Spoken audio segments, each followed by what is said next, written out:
stasera continuiamo nelle nostre live esclusive e oggi ci troviamo qua con Loredana, Daniele, Massimo, Alberto e l'aiuto prezioso di Lorenzo per la traduzione, e questo signore che vedete qua in mezzo a noi è il mister Tullio Dall Aquila.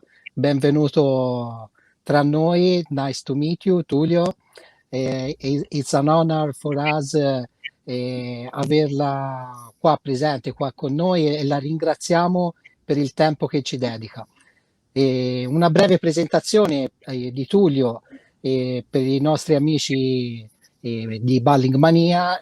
Mister Tullio è da ormai credo circa 20 anni che lavora nel campo dell'illuminazione. L'illuminazione intesa come fonte di energia per tutti quei sistemi di acquario oppure acquacoltura, idroponica e quant'altro, e si è soprattutto specializzato nel sviluppo, nel testare e anche nel design di lampade a LED. Quindi questa sera parleremo di uno dei punti cardine che sono alla base di una buona gestione dell'acquario marino, e quindi parleremo della luce. Intanto diamo il benvenuto a Tullio. Lorenzo, grazie per fare la traduzione. Welcome, Tullio. It's a great pleasure to have you here. Your experience is better than every kind of presentation we can have. So Marco just made for the audience a short introduction to what you've done and which is your business. And basically, you give energy, so you give life to everything which is in the water. You've done lots of research with LEDs. And so we are here just to hear from one of the best in the field to know a little bit more about the importance of light with aquariums and just some bit of your experience that can be shared tonight.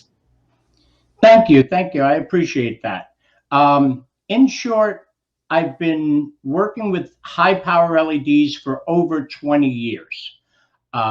I've worked with these devices in many applications, not only under the water, but also above the water. Now, not just LEDs, but I've also designed, worked with metal halide, fluorescent. You know, I've manufactured at one point in time just about every type of lighting technology used for aquariums anyway. And a lot of my work goes beyond the aquarium, although it's aquatic related. I work with sea turtles. I've done working with penguins and the importance of light for their, it's more physiological for health, things like this. But yes, I've been working with high power LEDs longer than any at least in the US. I can only speak in the US, but any company that makes lights or whatever, yes, I've been working with LEDs for over 20 years. So I have a lot of experience with what they can do, and more importantly, what they cannot do. And that's the thing. Now, the one thing I would like to impart on the listeners, the difference in my work is that I don't use or work with, well, I do, but I ignore them because I understand.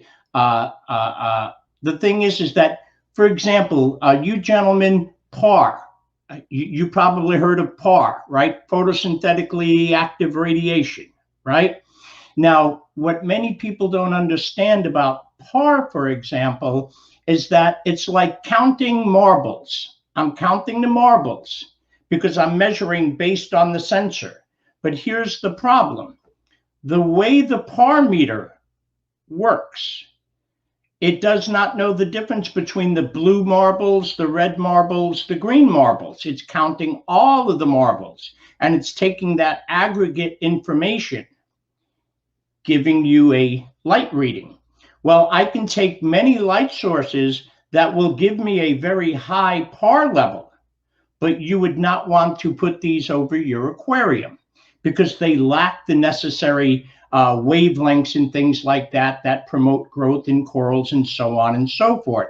So PAR, it's a useful tool, but we have to understand what it really means in that my work involves energy, okay?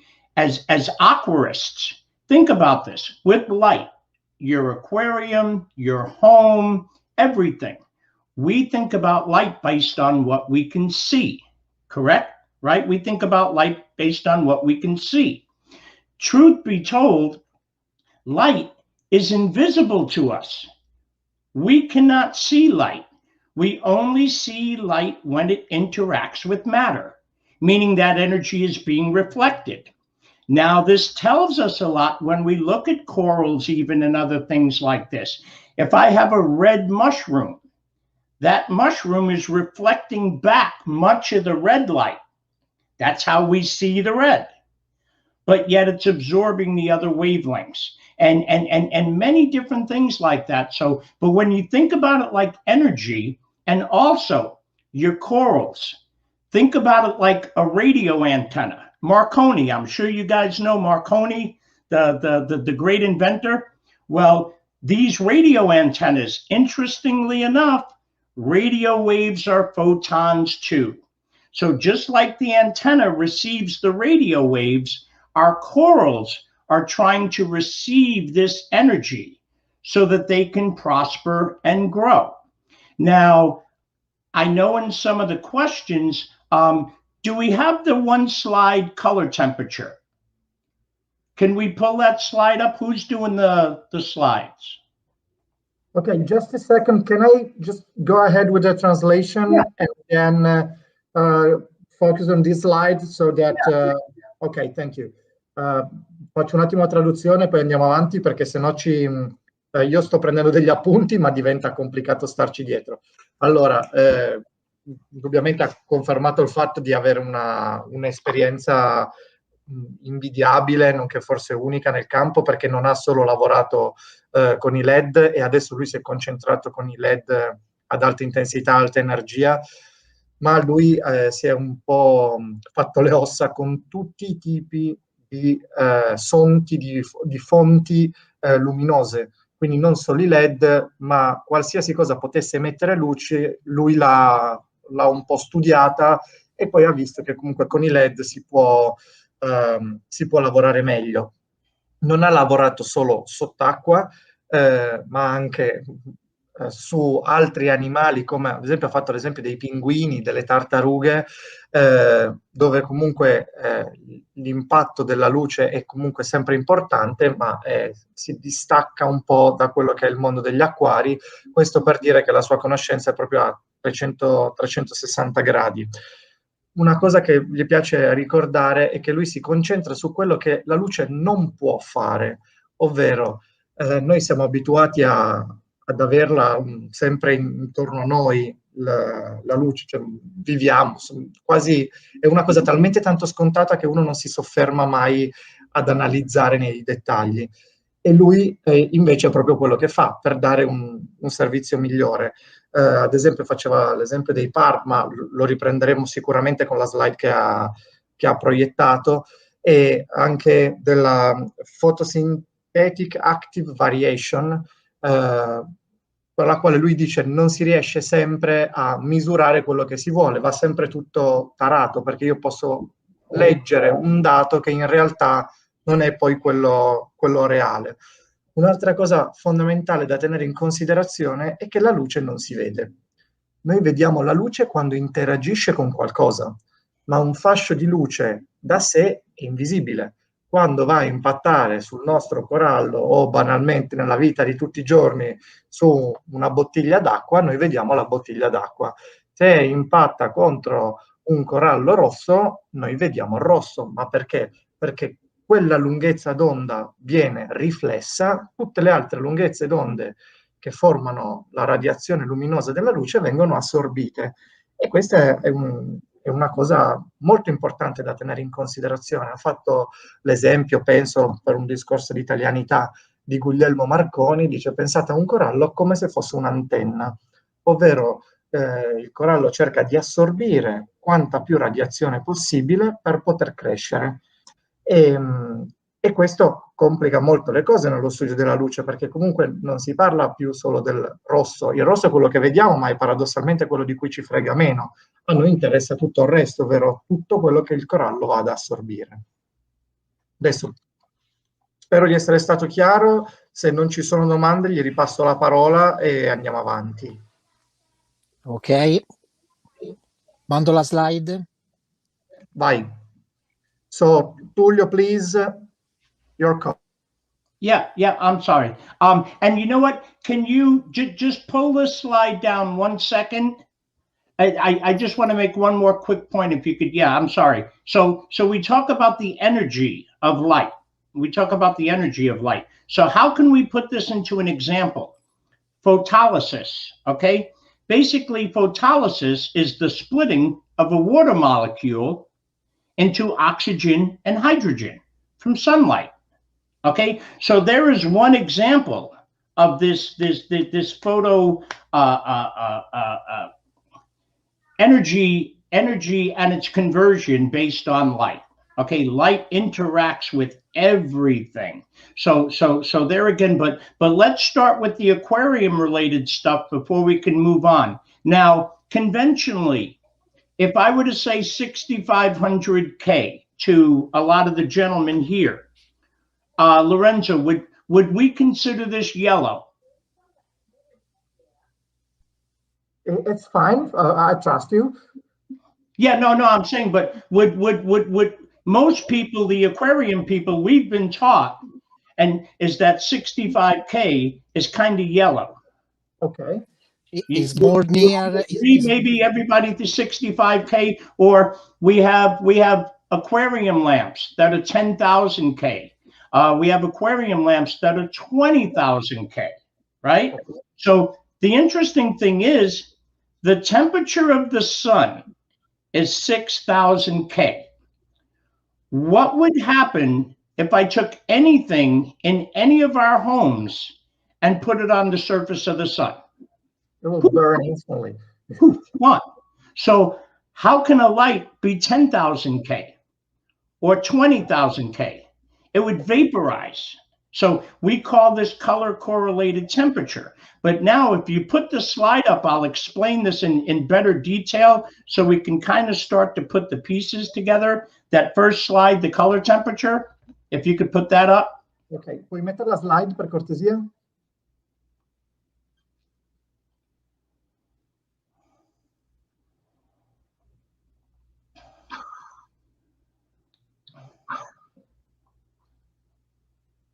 Okay, there we go.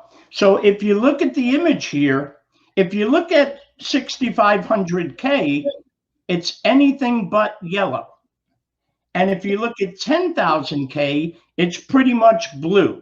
Now, this image that I'm showing is from the ISO. Now, the ISO, it's a governing body that standardizes everything around the globe. It's comprised of numerous physicists, scientists, and so on and so forth. And they act as a standardization body for manufacturing companies throughout the globe. So I'm assuming that these guys know what they're talking about. So we already see that 6,500K is not yellow.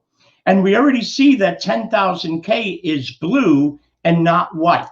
So now if you can pull down the slide, but I just wanted to show an example of how this information relating to aquariums can be very misleading.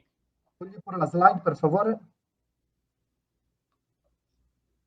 Yeah, the information. So we see that 20,000K, technically it doesn't even exist because it's beyond the Planckian locus and things like this. But so we just say 20K, we say 10K, we say 14K. But interestingly enough, we're still talking about what we can see. None of this has any relevance to the coral, because I can have 2 light sources or 3 light sources. all which will come up to 10,000 K according to the chromaticity and everything else like that. But interestingly enough, these light sources would look completely different to the human eye, and spectrally, they would also have their differences. So the point is with aquarium lighting, we constantly talk about what we can see, a reaction to the human eye, but this has little or nothing to do with the light actually reaching our corals. Now, interestingly enough, Lorenzo, I'll ask you another question. In Italy, is it generally a practice to have a lot of blue in the aquarium? Or like Europe, I don't know. I have to ask the guys, and I'll come back in a second. Yes. Una domanda che sta facendo real time è: di solito gli acquari hanno luce blu, sono blu? Hanno una predominante blu. Yes, okay. So good. I think you got it. Now, here's the interesting thing. First of all, we've been talking about light for aquariums for how many decades? Long time, right? You know the Hubble Space Telescope, right? If we can tell what's going on with a celestial body millions of light years away, the atmosphere and everything, just based on the light that we measure, do you think a couple of feet of water is a big mystery? No. You see what I mean? So the point is, my work focuses on the energy of light, because that's what's important. Now, we've indicated that primarily a lot of aquarists are using a lot of blue. Now, keep in mind, any coral, I don't care if it's aquaculture, you got it from your friend, whatever, they all started in the ocean, correct? The corals start in the ocean. Now, these corals, in many cases, were collected 20 feet, maybe, because the divers did not go down 50, 60 feet. They go 15, 20 feet, they grab the coral, they come up, right? Now, the image you have, Lorenzo, the visible spectrum, can you put that up? Puoi mettere la slide, per favore? The second one, I'm sorry. La seconda slide. No, one more. There we go. Good. Now, if we look at this image here, it's very interesting, but if we see 160 feet deep in the ocean, we still get a lot of red, green, and other light. In fact, it doesn't go blue till maybe 300 feet or 100 meters in the ocean. Now, what's the difference? Well, near the surface, you have a lot of plankton. You have a lot of living organisms in the water that respond to the light. They're phototropic. They also, we think just of the corals because that's all we can see, but we don't think about what we cannot see. So in many cases, aquariums that are heavily blue, interestingly enough, now, I'm not saying the corals can't grow. I'm not saying the corals can't be beautiful, because they will adapt. But my point is that what you're doing is you're creating a light environment that's actually a lot deeper than the coral would ever be found in the wild. Now, you can remove the image now if you want. So now, I'm not saying this is good or this is bad, but here's the interesting thing. We cannot take measurements where we're measuring the PAR at the surface of the ocean, for example, and try to reach these energy levels while illuminating the tank like it's 300 feet or 100 meters deep. What ends up happening is the shorter the wavelength of light, the higher the energy level, much more powerful. So blue, blue photon, violet, blue, things like this, they penetrate deep in the water because they have a much higher energy level. Interestingly enough, UVB has more energy than obviously the violet and the blue, but that energy is absorbed sooner because of its interaction. Remember we talked about light and its interaction with molecules? The energy is absorbed. It doesn't disappear. If you've measured PAR at 12 inches and then you measure par at 24 inches, you will get a lower reading. The light has not disappeared. Light travels millions of light years, okay? What has happened is it's spread, it's now been divided over a bigger area. Now you measure this area and you add those up, then you come back to the reading like you had at, let's say, 12 inches. So the light does not disappear. So the interesting thing is that now we focus on certain wavelengths because we think that the absorption of the pigments and things like this is where the primary importance is. Unfortunately, those absorption peaks, what they really mean is that the organism is most sensitive to energy in that region. So therefore, actually, the reason why it's more efficient at that wavelength is so that it can use it a lot more effectively. That doesn't necessarily mean more is better. You see what I mean? Like if you have a sensitive part in your arm, if you touch it too hard, it hurts, right? Light is the same thing. We illuminate these things, and yes, there's a certain level of requirement, but then if you get too much, now the organism has to go into photoregulation where it's now trying to protect itself. So I know with the talk, they asked about SPS, they asked about LPS and these different things. The problem is, what is the goal of the aquarist? Because if you want the coral to grow fast, that's one type of lighting. If you want a lot of fluorescent colors, that's another type of lighting. You see, you understand what I'm saying, Lorenzo? Yes, I'm understanding. I will stop you for a while so I can start translating. I just would have one question about the first slide. Loredana, puoi per favore mettere la prima slide? Because before translating, I would like to go.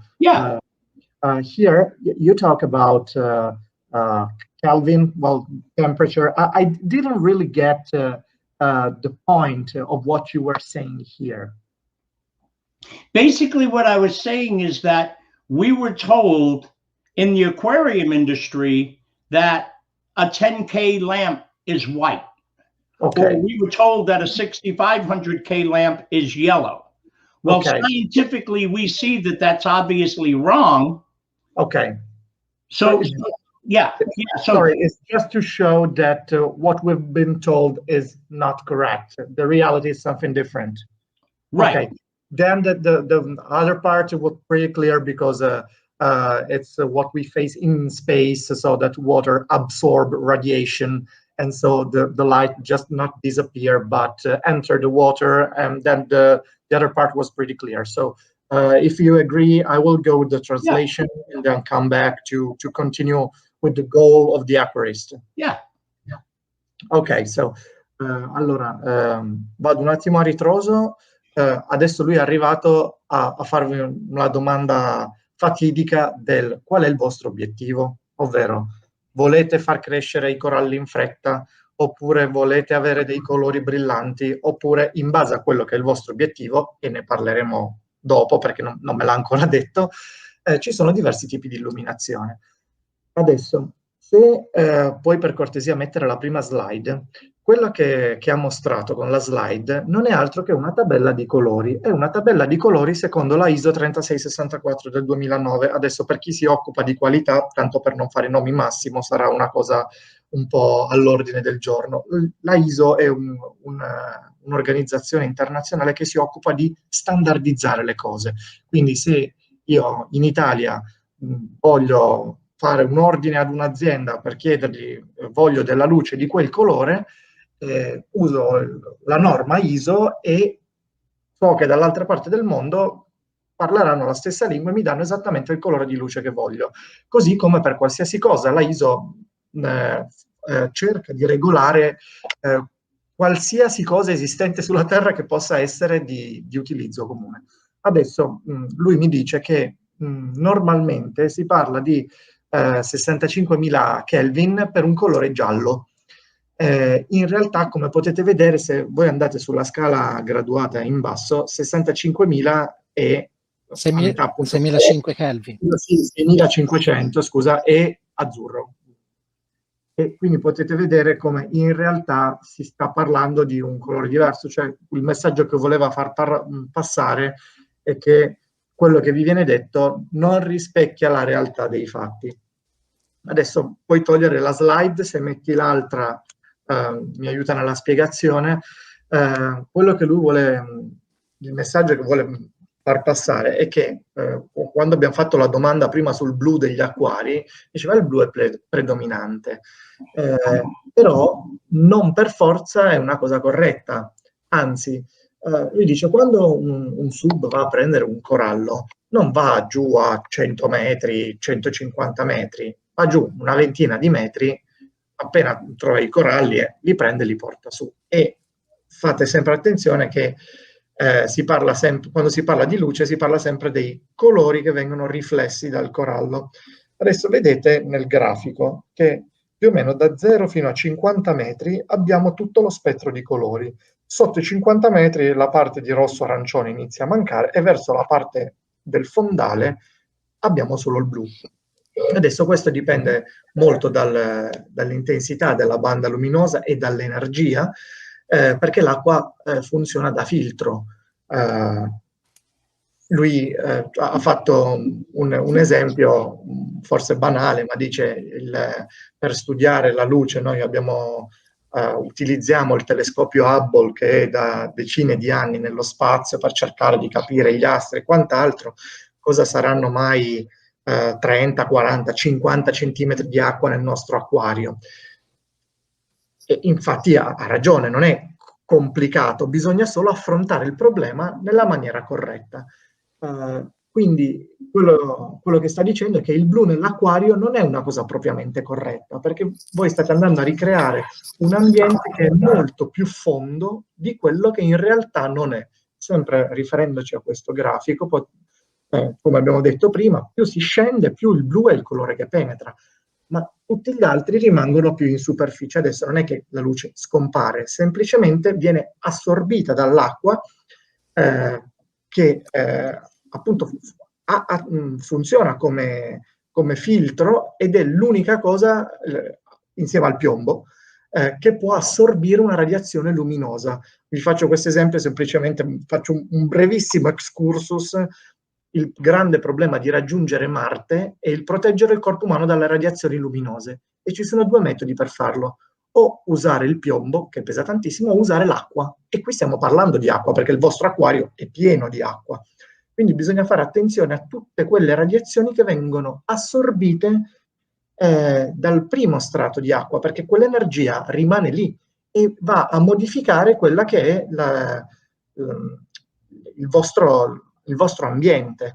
Poi dice, se voi avete una predominanza di colore blu, quindi stiamo andando su profondità elevate, non è che il corallo non vive, anzi vive lo stesso, perché è qualcosa di vivo e riesce ad adattarsi all'habitat, ma ciò non significa che siano le migliori condizioni per lui. E da qui si è ricollegato alla domanda iniziale del cosa volete farci voi con questi coralli? Adesso se ci sono domande, altrimenti lo facciamo continuare e cerchiamo di capire qualcosa in più. Sì, direi che continuiamo e vediamo se impariamo qualcosa di nuovo sulla luce e sugli effetti che questa ha sui coralli. Andiamo pure avanti. Okay, perfect. Tullio, you can go ahead. Yeah, so the point I'm trying to make is that like we discussed with Kelvin,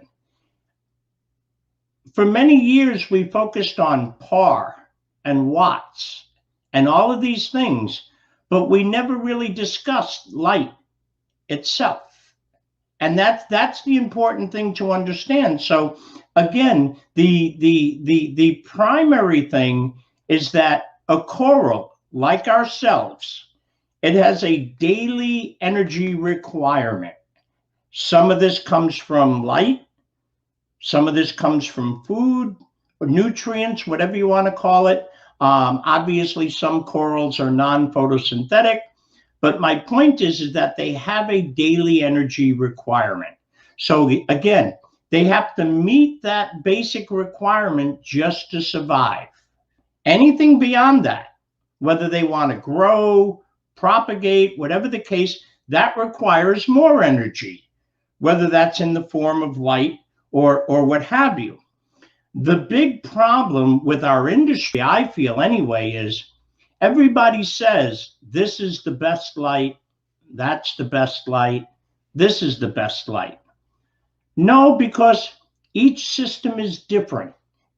Each light source is going to perform differently. So if there's a member in your group who's using T5 lighting and their corals are doing great, how can I tell this gentleman that this is not a good light source?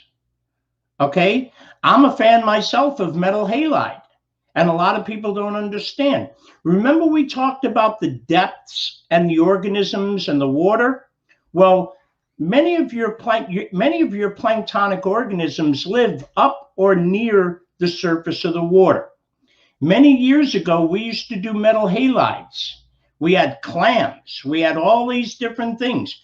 These animals, our aquariums are capable of producing phytoplankton and other things like this.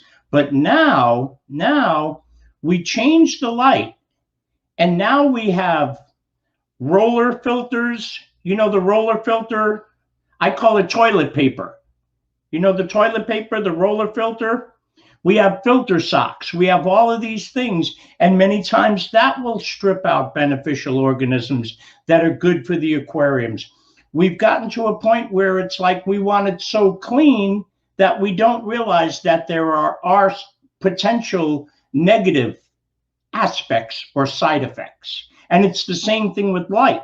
So the best thing, because the corals are going to adapt. As long as the water parameters, the basic things are in place, the corals will adapt. I see on my screen Marco Paci, right? Yeah. And then I see Danielle Romano, right? You both have the same coral, one in your tank, one in your tank. The coral's going to look different, right? Maybe it's going to look different over time. Your light's a little different than his. Is this better? Is this it? Well, do I want to grow the coral? Do I want fluorescent colors? You know, all of these different objectives require a different lighting approach.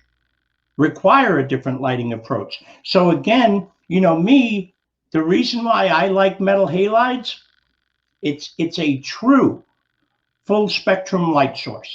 I get everything. And I can put any coral under there and we can grow. Now, is metal halide best for every aquarium? No. Too big, too powerful, too hot. Not electricity, though. Not electricity. Do you have a LED in Italy? 200-watt LED, right? 200-watt LED. Guess what? Now, you have a 200-watt LED. Do you run that LED at 100%? No, you lower it down. So I bought this light because it's 200 watts, which, by the way, doesn't tell me anything about the light it's producing, just about how much power it's consuming in order to do the job. Actually, yeah, go ahead. I will stop you for a while because this is a very good point, I think. So I would like to translate it so that you can understand. And, allora, l'ho interrotto un attimo perché secondo me questa cosa che sta dicendo è molto molto interessante.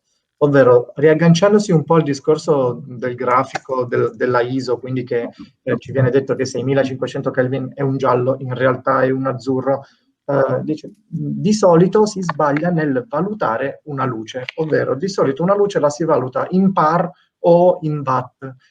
Però l'informazione che noi riceviamo valutandola così è semplicemente più potente, dà più energia, poi però ad esempio una luce da 200 watt quando mai la si usa alla massima potenza? Mai, perché andrebbe a bollire tutto. Quindi dice è un parametro che si usa erroneamente. Quello che è importante è la luce che si emette ed è il punto sul quale lui sta continuando a rigirare, ovvero lo spettro luminoso che emette la nostra luce. E ad esempio lui parla di una metal highlight, che è quella che... HQI lampade, le lampade Ok, HQI. grazie Marco.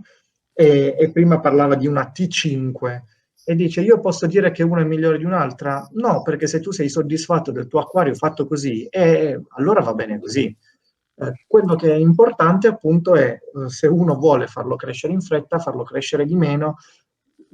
Quello che sostiene è che la luce è un po' alla base di tutto, perché dice adesso con i requisiti che uno sta aggiungendo agli acquari, ovvero voglio l'acqua super limpida, voglio la luce di un certo colore perché mi aggrada di più, si va a modificare tutto quello che è l'ecosistema dell'acquario. Poi per carità il corallo si adatta, però noi stiamo andando a introdurre delle variazioni che in realtà in natura non ci sono. Lui dice con la luce naturale il fitoplancton potrebbe crescere nel vostro acquario, però poi uno ci va a mettere i filtri, poi però uno va a mettere la luce invece che della superficie dell'acqua, una luce di profondità, e quindi uno cambia un po' quelli che sono i parametri rispetto a com'è il corallo in natura, e poi ha bisogno di un sacco di parti in più. Considerate che il corallo per vivere ha bisogno, come tutti noi, di un pacchetto di energia quotidiano, che un po' è dato dal cibo, un po' è dato dalla luce. Se vogliamo farlo crescere, dobbiamo dargliene di più, ma non luce a caso e cibo a caso, dobbiamo dargli esattamente quello di cui lui ha bisogno. Quindi il messaggio è un po' fate attenzione al parametro che utilizzate per valutare quello di cui avete bisogno, che è un po' lo stesso discorso in un altro campo che abbiamo visto nella scorsa live sui test dell'acqua. Uno deve un po' capire cosa sta andando a cercare, perché lo sta andando a cercare, ci sono altri fattori che impattano, e di nuovo si ripropone lo stesso argomento in un altro campo, ovvero quello della luce. Adesso, se non ci sono domande, lo farei continuare, visto che era molto lanciato.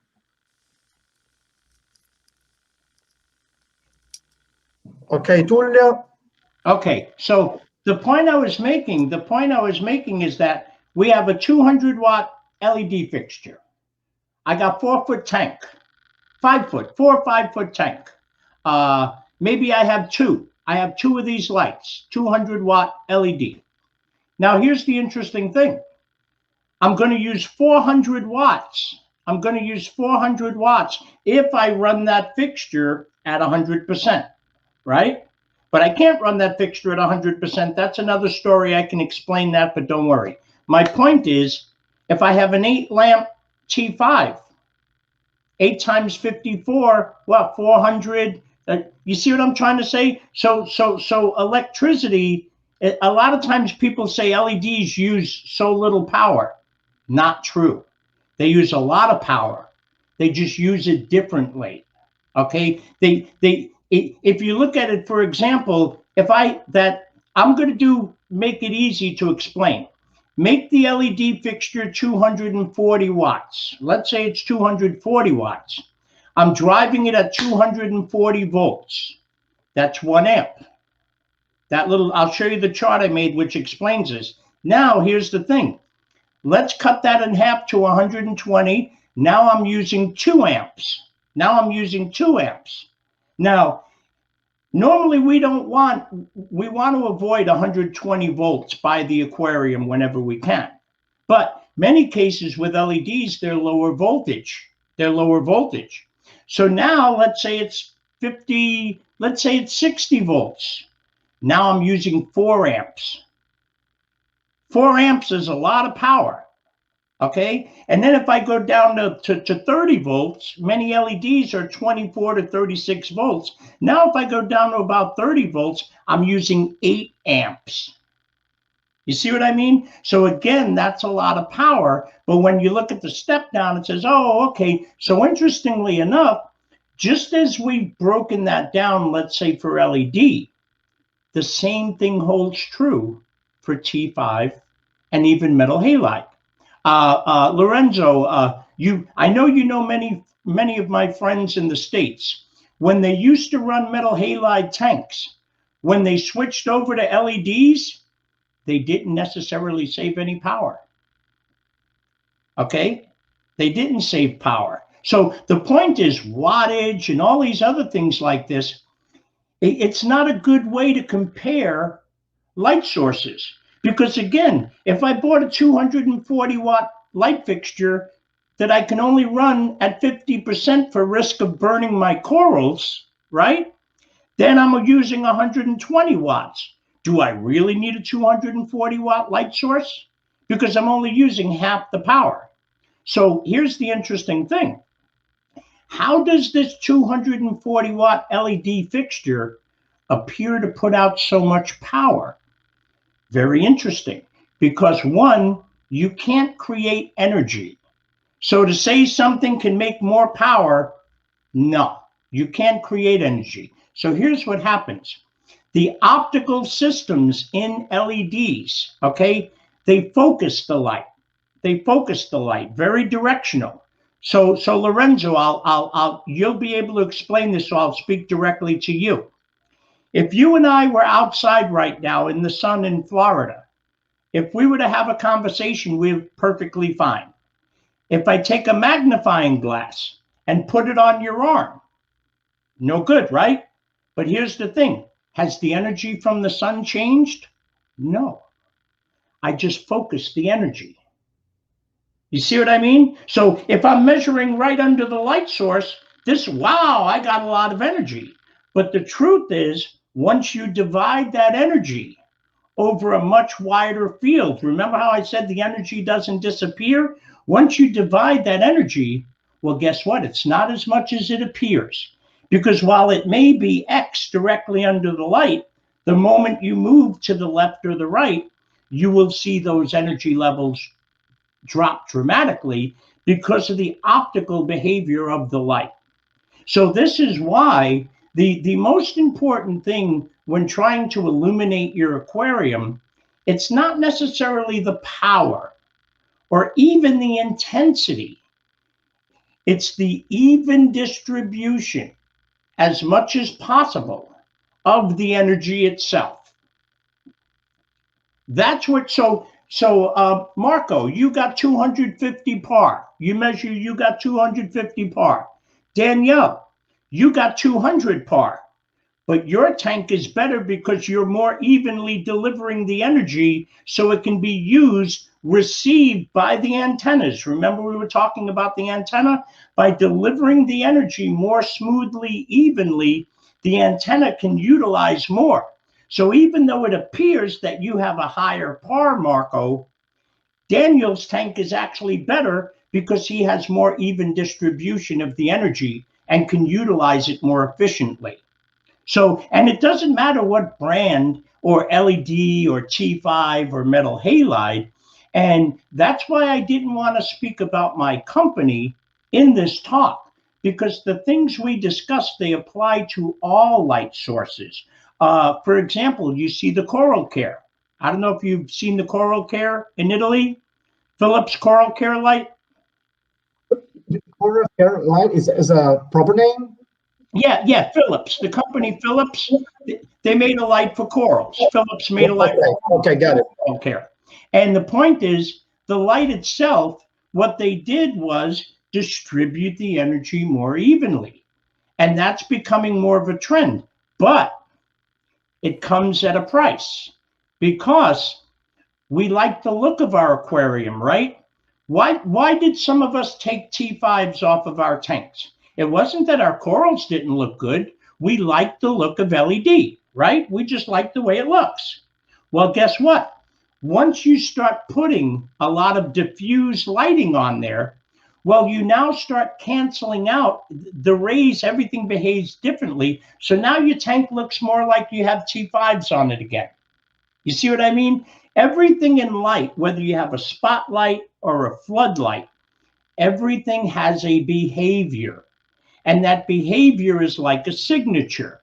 So I could see a spectral chart of a metal halide bulb without even you telling me what it is. And I can say that's a metal halide bulb. That's an LED. Because every light source has its own behavior. So if we understand these behaviors, or if we understand the light sources, then we can better illuminate our tanks. Because LEDs, they can be very convenient. They can be very compact. You see what I mean? So depending on the tank, the system, one light source may be more convenient to use than another. And maybe some of the negative, if you will, it's worth it because of you don't have the room to install this other type of light. You don't have the space above the aquarium to install this other type of light. And it's really funny because I see a lot of people, they blame light. They say, oh, something's wrong with my tank. It's got to be the light. Very rarely is that the case. It's actually something else. Okay, because the corals, unless you suddenly change something, let's say you took your light off and you put a completely different light on, and your corals, oh, hey, that's one thing. But out of the blue, if something starts going on, it's rarely actually your light, especially if you're using, let's say, LEDs, for example, because the degradation is so much slower, your corals will adapt. But while you're playing with your lights on your phone, keep in mind, it takes weeks, literally weeks. If you make a change in your lighting, it takes weeks for you to really see any benefit or change. Okay? So again, everything, it's all about that relationship of energy, the delivery of energy, and everybody keeps talking about light. This is better, that is better, this is better. It's light. Guys, it's light. The corals, they're going to use it. So if you give it this light, okay, so as long as the light is within reason, the corals are going to utilize the energy. Lorenzo, have you had any friends have light over their aquarium? And most people would say you can't grow coral with that light, right? But you're looking at the tank and you're seeing the coral growing. They're going to adapt. The difference is what is your goal? What is your individual goal as an aquarist? If you want your corals to grow faster, then this is going to be one type of light. Now, keep in mind, when they start growing faster, now you're going to start watching out consumption. Okay? And obviously the corals, they get big, and then that's not good either. So you want to find that balance because, again, every tank is different. If you want your corals to be very colorful, now color does not have to be fluorescence. It could just be color in the coral. So again, many of these pigments and many of these things, aquapora. Anybody here aquapora, big aquapora guy? Lorenzo, do you know if any of the guys are big aquapora? Yes, Massimo. Massimo. Okay, Oh, yeah. Massimo. So Massimo, in the wild. Now, aquapora, many times they're out of the water for a few hours a day. They're literally full sunlight. And many times these aquapora, beautiful purple. I mean, purple like you would not believe. That's protective pigments from the UV from the sun. Now, if you notice, with a lot of LED lit aquariums, you see beautiful corals, but you don't see the same colors like when they were either in the wild or even when tanks were predominantly kept with metal halide. Because remember, any old aquarist remember metal halide? Old guys remember metal halide? A lot of the aquapora, purple, pink, a lot of crazy colors, okay? And that was pretty much predominant back then. We don't see that as much. Yes, they're doing better with amino acids and a lot of things like this to encourage these colors from the corals. But the point is that different light sources will have different benefits. They will have different benefits. There's no such thing. In fact, I'll put it this way. LED. I worked with LED over 20 years, guys. I sell LED, right? But here's my point. If metal halide was so bad, why does everybody compare their lights to them? Right? If metal halide is so bad, why does everybody compare the lights to them? But listen, it's hard to get metal halide lamps these days. You know, it's, call me old fashioned. I still like my metal halides. But my point is to understand the truth about these technologies, because when you do, then you can make your own decisions. If you want to run T5s, you can have a great tank under T5s. You want to run LED, you can have a great tank under LEDs. You want to use halides, you can have a great tank under there. Just understand the corals, they adapt.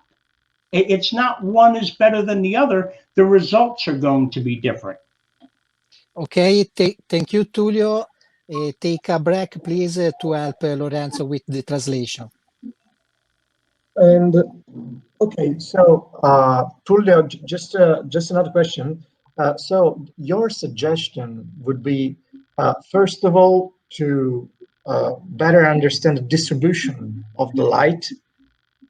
But would you think it would be good to have, for example, you have the tank split in a half, not physically, but just because you have one kind of coral on one side, one type of coral on the other side, two different types of lights, so that, for example, on one side I have a more powerful light, let me say, because I need it for that coral, and on the other side something different.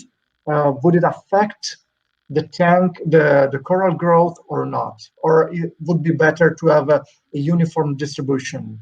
It would actually be better off to have a uniform distribution. Okay. It really would, because again, a foot of water or 2 feet of water, it's nothing to light. It's nothing to light. So yes, an even distribution is definitely better recommended. But like I said, are we doing our aquarium for what's best for the corals, or are we doing the aquarium for what we want to see? Okay. Because that's something, you see what I mean? But I will say this, Lorenzo, if anybody has questions, let's open up the floor to questions. They don't need to hear me talk. I'd rather answer their questions. Ok, got it. I'll go with the translation. Allora, faccio un piccolo preambolo, ovvero sta facendo una lezione all'università. Non ci sono delle risposte, non sta dicendo cose meglio, cose peggio, sta facendo un ragionamento, io direi quasi teorico, e adesso mi ha detto: ho parlato fin troppo, se avete delle domande fatemele, che sono ben contento di rispondervi. Ho detto, partendo dall'inizio, mi sono preso 2 appunti perché ha parlato un sacco. Si è riagganciato al discorso della potenza, che non è assolutamente un buon metodo di valutazione degli acquari, e soprattutto ha fatto l'esempio dei LED, perché ha detto non vuol dire che se io ho un voltaggio minore sto consumando di meno, perché se si parla sempre di 240 watt, che io li abbia a 240 volt e 1 ampere o 60 volt e 4 ampere, e comunque sto sempre consumando un sacco di energia. La sto sfruttando in modo diverso, ma sempre un sacco di energia sto utilizzando. Quello che aiuta dei LED, uno dice i LED consumano poco. Non è che consumano poco, quello che trae in inganno è come viene misurata l'intensità luminosa. Ovvero, prima ha fatto un esempio dell'acquario di Marco, l'acquario di Daniele. Ovviamente basato così, dice Marco ha un acquario che misura un'intensità luminosa molto maggiore, Daniele di meno. Però quello di Daniele è migliore perché riesce a distribuire meglio la luce, e questo è un po' la chiave di tutto. L'ha ripetuto diverse volte. Visto che mezzo metro d'acqua non è niente, è importante che la luce, quando viene emessa direttamente, sia già molto ben distribuita, ed è proprio il concetto chiave. Io gli ho anche fatto una domanda da profano, gli ho detto: ma se io volessi dare più luce a un lato, meno luce all'altro? Ha detto no, è sempre meglio avere tutto distribuito in maniera uguale. Adesso chiedo supporto a Marco per il tipo di corallo di Massimo, perché non lo saprei. Acropora. Allora lui ha fatto l'esempio. Sì, sono acropora. Ok, ha fatto l'esempio dell'acropora, che dice in natura stanno diverse ore alla luce. perché la marea si ritira e stanno alla luce del sole. Quindi questi si beccano la radiazione luminosa per intero, non hanno lo schermo dell'acqua, se la beccano direttamente. E diventano con dei colori viola fortissimo, rosa, accesissimo. Non è altro che la protezione solare del corallo per evitare di essere bruciato. Adesso dice, se tu lo devi riprodurre in un acquario, bisogna vedere tu cosa vuoi fare. Vuoi fare il bene del corallo e quindi dargli una luce come se fosse sempre sott'acqua più tenue, oppure vuoi appagare il tuo occhio e quindi voglio la cropa col colore più viola, più acceso che ci sia in assoluto. E questa è una decisione che ogni acquarista deve prendere, partendo dal presupposto che il discorso del colore e il discorso della fluorescenza sono due cose completamente separate. Quindi non vanno mai mischiate. Poi qui si è perso un attimo, magari se siete interessati vi facciamo la domanda precisa. Allora, sul discorso della distribuzione della luce ha fatto un esempio su delle luci per coralle che ha fatto la Philips. E lui dice che io appunto traduco direttamente, non ho Le modo coral di... care, sono le coral Esatto. care. Dice che costano un sacco. E dice sì, costano un sacco, funzionano anche bene, però il discorso è sempre, dipende dal tipo di acquario che hai, perché l'importante è riuscire a distribuire in maniera uniforme la luce. Se io ho tanti LED che concentrano molto la luce, e qui ha fatto un esempio su di noi, se siamo al mare che ce la stiamo contando, siamo sotto il sole, ci mettiamo la protezione solare, stiamo bene. Se poi prendi una lente di ingrandimento e la avvicini sulla pelle, è un po' come qualche teppista fatto da bambino con le formiche, e con la lente di ingrandimento si concentrano i raggi luminosi e quindi in quel punto si avrà un calore e un'intensità luminosa fortissima, lì di fianco, anche solo a pochi centimetri, è tutto normale. E questa è una cosa con cui bisogna fare moltissima attenzione con i LED, perché i LED riescono a concentrare il fascio luminoso in un punto con una grandissima energia, quando invece a poca distanza non ce n'è. E visto che in mezzo metro d'acqua sostanzialmente la radiazione luminosa non viene filtrata, è importante che la radiazione luminosa di partenza sia già quella giusta e sia già molto distribuita e non concentrata. Un altro esempio che ha fatto è quello dello schermo del cellulare. Dice, se voi cambiate l'intensità luminosa allo schermo del cellulare, ne trovate i benefici non immediatamente, subito vi sembrerà strano, poi a lungo andare vi abituate. Dice, i coralli fanno la stessa cosa. Non è che gli cambiate la luce e nel giro di 3-4 giorni muoiono o che si fanno, non è mai un problema di luce. Il corallo si adatta, ci mette un po', ma si adatta, magari cresce di meno, magari è meno luminoso, ma si adatta. E questo era per dire, era un discorso molto teorico, se qualcosa non va nel vostro acquario, nel 99% dei casi non è dovuto alla luce. Un altro discorso, qua mi dovete di nuovo aiutare, parlava delle luci T5 e di metal light. Sono allogenuri metallici, sì, è un tipo di luce di acquario.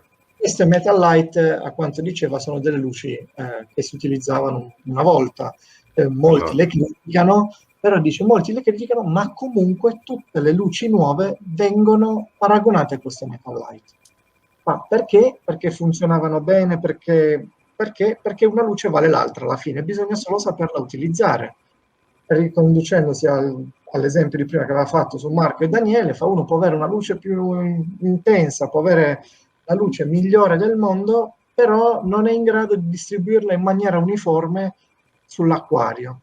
E un'altra cosa che ha detto che conta un sacco è appunto il discorso estetico, ma della luce stessa, ovvero magari ho una luce che funziona benissimo, però ho bisogno di parabole molto grosse per distribuirla e ho un effetto finale estetico che non mi piace. E di conseguenza posso concentrarmi molto di più sull'effetto estetico che voglio che abbia il mio acquario. Gli acquari con cui ho avuto a che fare, al di là di quello di Massimo, è l'acquario di Genova, mi posso ricordare questo blu perché mi sembra di essere sott'acqua, magari a voi piace avere il blu per essere sott'acqua, in realtà non è la cosa migliore per i vostri coralli, nonostante loro si adattino e vivano in egual maniera. Io penso di aver fatto... Ecco, vorrei fare una domanda io, Lorenzo. Adesso... Allora, visto che noi comunque, la maggior parte di noi ha tutti i T5, e visto che comunque i T5 hanno più canali, quindi hanno il blu, il royal, l'UV, il bianco, il verde. I LED, ecco, Massimo. I LED, sì, scusate, il LED. Io volevo sapere, visto che comunque io allevo SPS, quindi acropora, qual è la percentuale di colori sui vari canali che uno come me alleva le acropore può utilizzare senza creare danno, ma comunque un benessere del corallo, si evidenziano anche i colori? Ok, quindi un po' tutto. Procedo. Tu hai detto, Massimo, usi le T5? No, i LED, scusa. Ok, i LED. Ok. Allora, so Tullio, we have started a Q&A session. Yeah. So there's a pretty personal one from Massimo about acropora. He was asking about parameters because he would like a little bit of everything, as everyone, I think. So he would like to take care of the coral, but also have great colors. So he was asking pretty technically which parameters should be implemented in his LED system. Okay, we're talking par meter, Lorenzo, yeah. Par meter. In America, we have Apogee, company by the name of Apogee is okay. Lycor, Lycor, I believe, Lycor. Okay. Those are the two higher quality meters that's often used in the U.S. for par. Okay. And again, regarding par, now I'm assuming Massimo has a very nice tank, right? I'm assuming Massimo has a very nice tank. Yes, I've seen it, so to me, it's pretty good. Yes. So the point is, if something's working good, don't be in a rush to change it. Okay. Because how many times I use myself, hey, this is working good, I'm going to make it better. Oh no, now it's broke. You see what I mean? So if something's working good, work with that, and maybe just a slight adjustment is all that's necessary. Oftentimes with tanks, we can be very reactive. Something goes on, we have to do something. What I try to tell people, especially with corals, you put an SPS in your tank. The tank is doing beautiful. You put an SPS in the tank. Maybe the SPS is not doing so good. Now they change this, they change that, because the SPS is not doing good. But now we upset all the rest of the corals in the system. Sometimes, and they'll think, oh, my lights, I got to change my light. It doesn't like the light, or I got to do this. That may not be the case. Those corals in the tank may not want that SPS in the tank. Corals are not friends. They are not. Corals are very, the toxins, the streamers, the corals can be very bad. You know, they touch each other, they kill each other. In nature, many of these corals would not be found compressed or condensed together in a little box. You would see table coral over here. You would see soft corals over there. You would see this type of coral over there, and you'd see big fields or big growths of these things. But we're taking oftentimes many different species that don't necessarily want to be near each other, and we're putting them near each other. So with the light and with the par, now the other thing, remember how I said, Lorenzo, with light, there's no perfect answer, and here's why. We said that diffuse light is the best, I guess, the best happy medium. right? But maybe you have a tank, depending on your aquascape and the corals you're keeping, where a light source like a Kessel would actually work better. Because then you have room where this coral that wants a lot of light, I can put it here, and the corals that don't want so much light, I can put them over here. You see what I mean? Now, if I have a diffuse light source that's lighting every single corner of the tank exactly, then there's no place for the coral to go. You see what I mean? So again, each system, each situation is going to vary. Like the Radion G5. Lorenzo, do you guys have Radion G5s in Italy? Yes, you got Radion. Radion G5. Yeah. Okay. Yes, they know. Yes, yes. I don't have aquarium, so I'm sorry. Sì, sì. Just Ecotech Io Marine, utilizzo Radion. la lampada Yeah. Ecotech Marine. So I've worked with that light a lot. It's a very good light. It's a very good light. And I often recommend that light to people. Again, it depends on the system. It depends on the system. But in terms of a good overall light, like I said, the G5, the main thing with any lighting, guys, my light, Ecotech, whatever, make sure you know what you're buying. And what I mean by this is your aquarium, you have a lot of expensive stuff in there. The corals, the fish, right? So, and you have a lot of time and a lot of money invested into these corals and stuff and the fish, right? Don't go online to buy some Chinese light for $50, because this can be bad. Because if you buy the light for, I don't know, $50, $100, whoever you're buying it from, they got to make money, so the light only costs this. And then the manufacturer, they got to make money, so the light may only cost this. So what you're really doing is you're taking $10,000 in corals, for example, and you're trusting a light that might have cost $25 to make. You see what I mean? So less expensive is not always better. You want to try to buy a good quality light. I was at a show in Orlando, Reef-Palooza. There was an Italian company that had a very nice LED light. I wish I could remember the company's name, but they had a very nice LED light. The importance is know what you're buying. Okay? Don't try to save money. Your lighting is as important as your life support system. So it's probably one of the bigger, if not biggest, expenses of any large system. Small tank, pretty easy. But once you get to a pretty large tank, your lighting is going to be most of the budget right there with your life support equipment. So it's important that you have a good quality light. That is important. So better to have good quality lights that gives consistency to the type of light. Okay, then going and, let me say it, fuck with something that was good before, and now you try to improve it, and while you're just making damages. So good consistency, but do not touch them too much if everything is smooth. Is that right?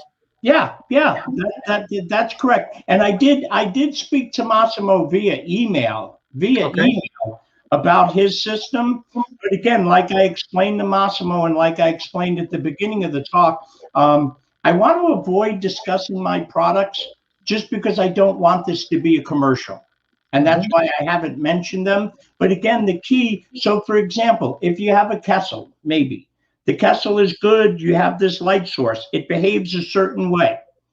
Many times, if you add another light source that behaves differently, then that is something that you could potentially utilize. For example, they started adding T5 to LED because they learned, well, they still don't completely realize it, but the truth is T5 distributes light.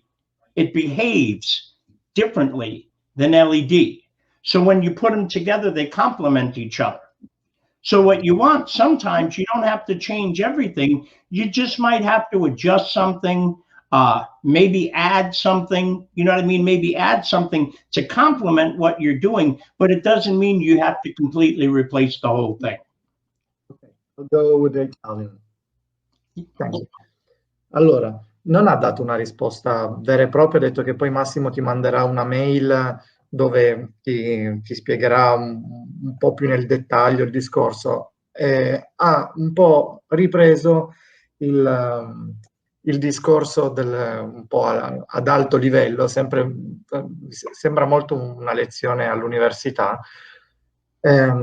Dice una luce vale l'altra. Quando un po' ha provato a rispondere alla tua domanda e ha detto se il tuo corallo sta bene, lascialo così, non andare a smanettare troppo perché poi rischi di rovinare lui, rovinare il resto. Ma devi considerare che comunque uno sta mettendo in un acquario dei coralli che sono abituati a stare lontani o comunque a stare nel mare.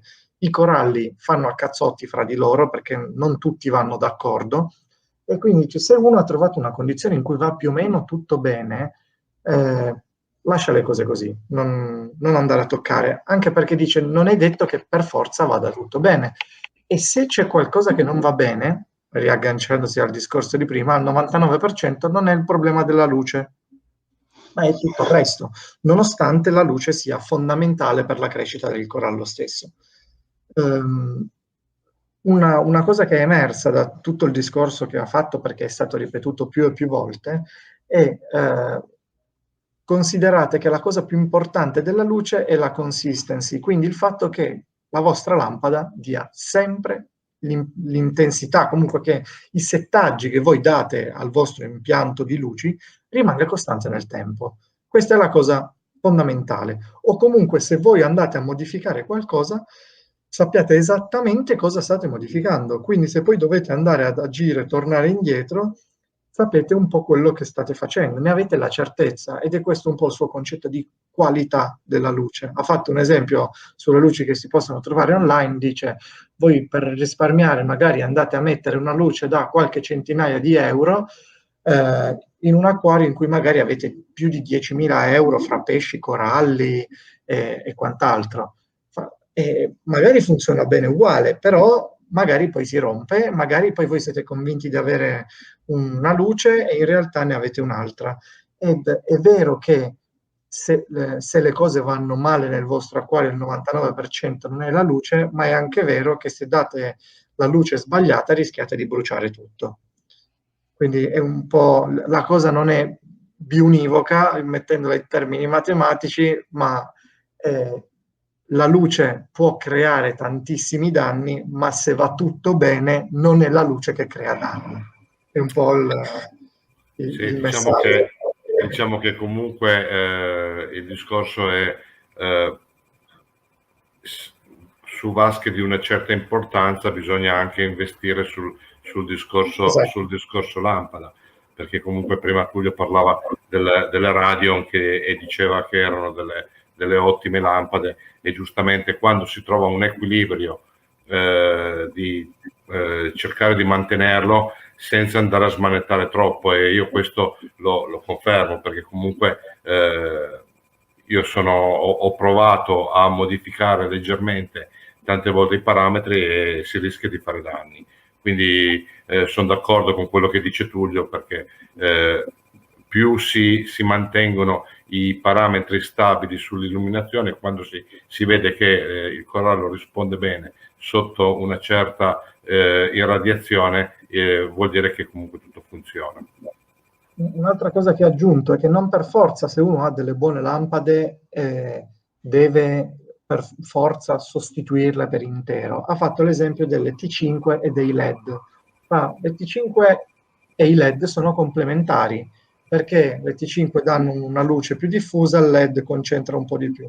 Però bisogna fare attenzione a come le si mettono insieme, perché poi una va a interagire con l'altra. Quindi è una cosa che assolutamente si può fare, sempre con lampade di qualità, però tenete in considerazione che non ce n'è una meglio dell'altra, perché sempre ogni caso è a sé stante. Questo è un discorso che ha ripreso più volte, però se mischiate più fonti luminose insieme sappiate che vanno a interagire l'una con l'altra. È corretto. Ci sono altre domande?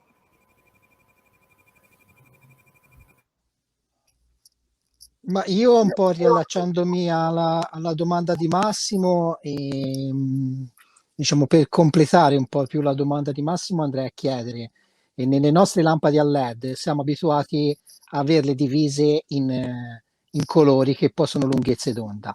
Generalmente sono blu, bianco, rossi e verdi, UV, poi qualcuno ne aggiunge anche altri. Ecco, quali sono di questi, siccome sono i parametri che noi possiamo modificare, diciamo, ogni singolo canale che corrisponde a queste lunghezze d'onda, possiamo andare a modificare l'intensità. Ora, normalmente, diciamo, quello che solitamente l'acquarista tende è a tenere la predominante dei blu e andare poi invece a avere la lunghezza d'onda corrispondente al bianco, che poi sono un po' tutti, il bianco corrisponde a tutta la lunghezza, e i rossi e verdi invece le teniamo molto bassi, e anche gli UV che per qualcuno sono utili, necessari, per qualcuno anche a volte dannosi.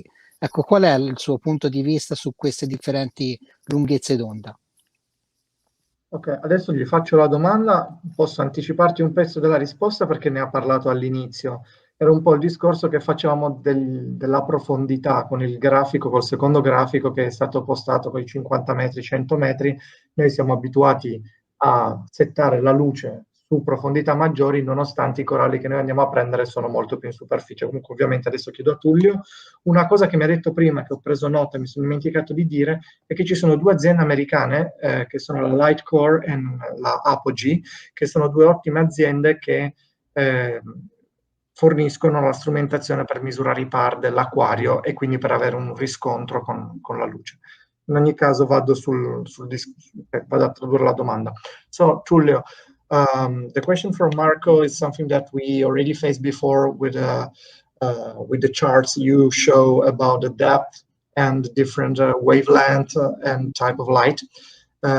He was asking that, well, in Italy, the advice that are given from the tank shop are that you have to, using LEDs, you have to fix let me say, a primary wavelength, which is the blue one, and then act on the other, and later work on other wavelength, and maybe also on UV.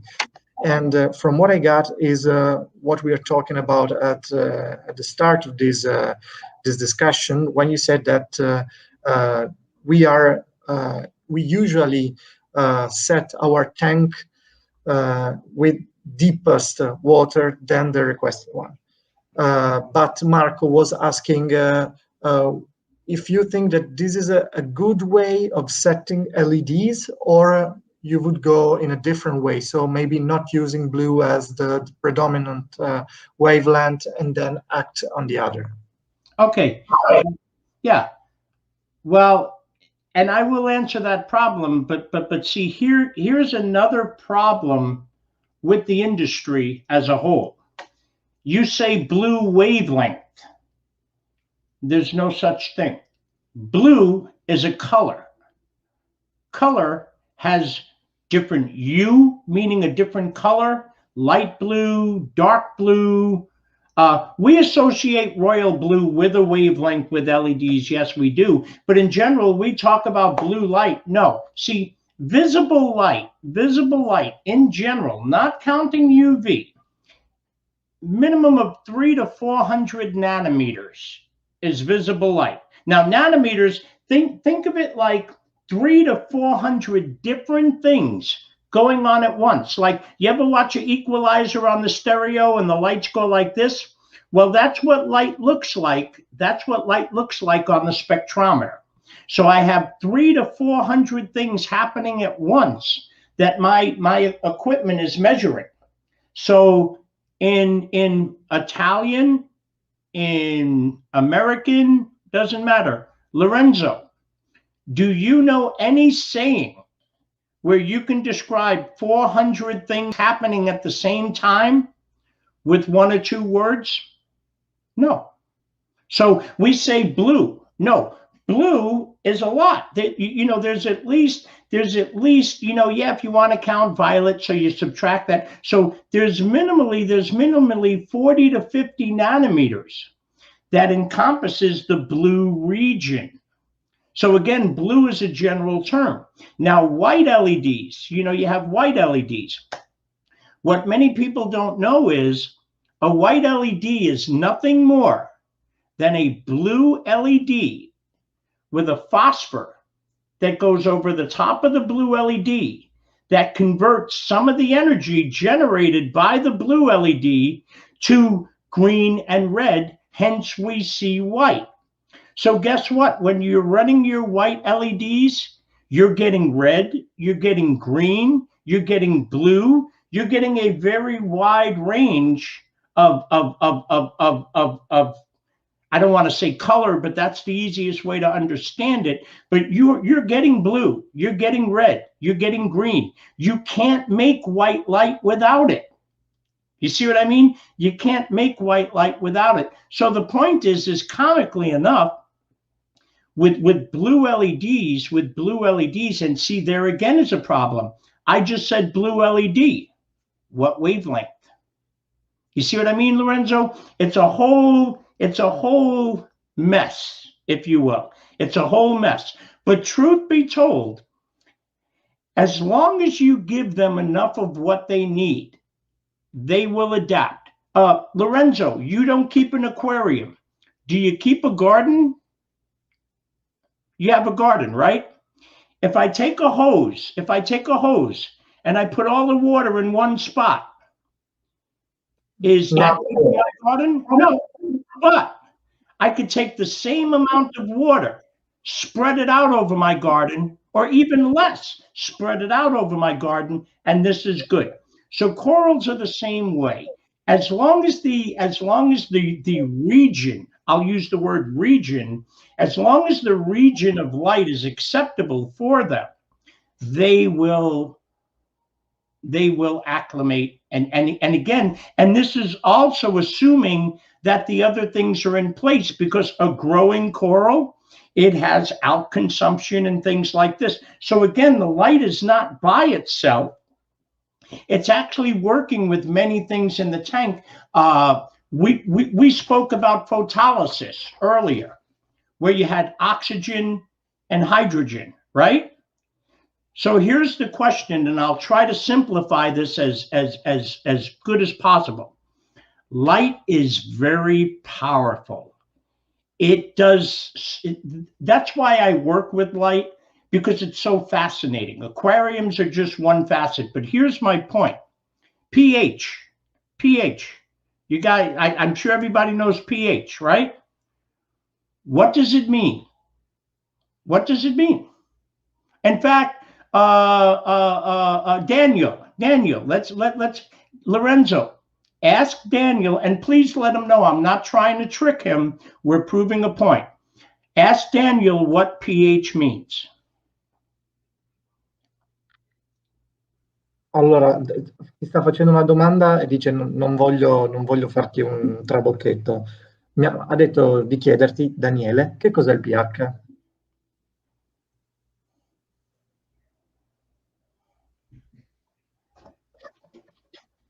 Non ti sento, mi sa che hai il muto.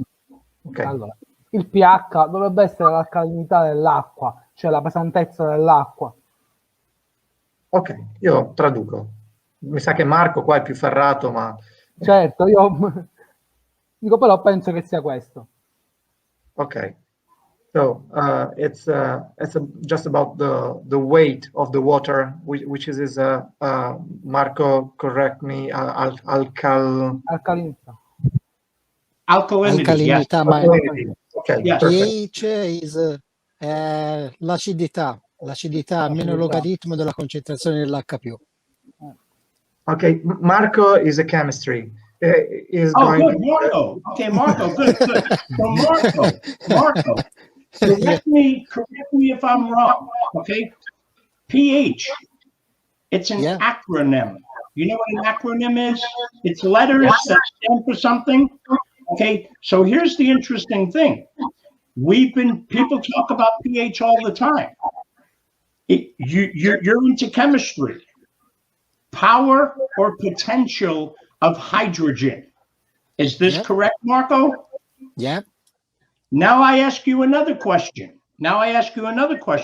Because we always associate solely, carbon dioxide, this, that, photosynthesis for changes in our pH, right? Yes, of course. Yes. Now here's one question for you. You know chemistry. Can the pH in water change without the potential of hydrogen changing? Normally not, cioè non molto, perché viene comunque tamponato dalla durezza carbonatica, quindi da carbonati e da bicarbonati. Carbonati lo so tradurre. Yeah, but here's the point.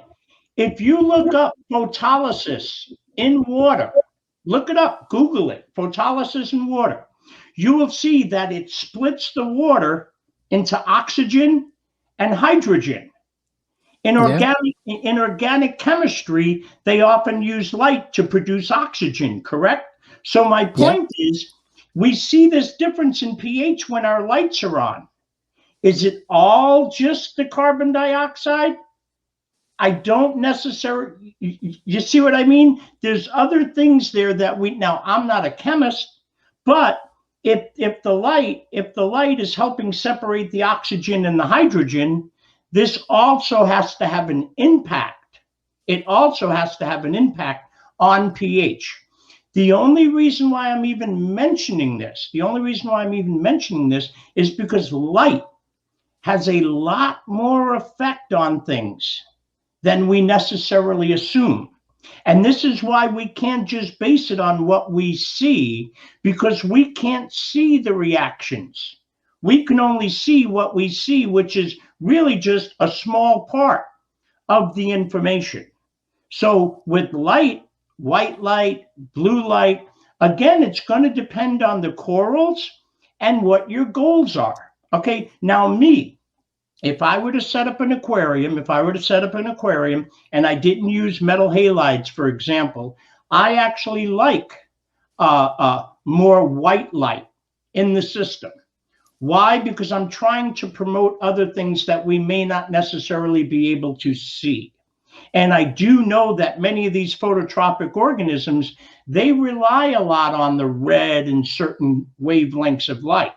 Now, what becomes interesting is there's been a trend of dinoflaggates and all these things going on in aquariums, where I wonder how much of that is attributable. Yes, we know it's nutrients, balance of nutrients and things like this, but if you take a drop of water and put it under a microscope, the amount of light in that drop of water from living water, I'm not saying RO, I'm saying take a drop out of the ocean, the amount of life in that drop of water is,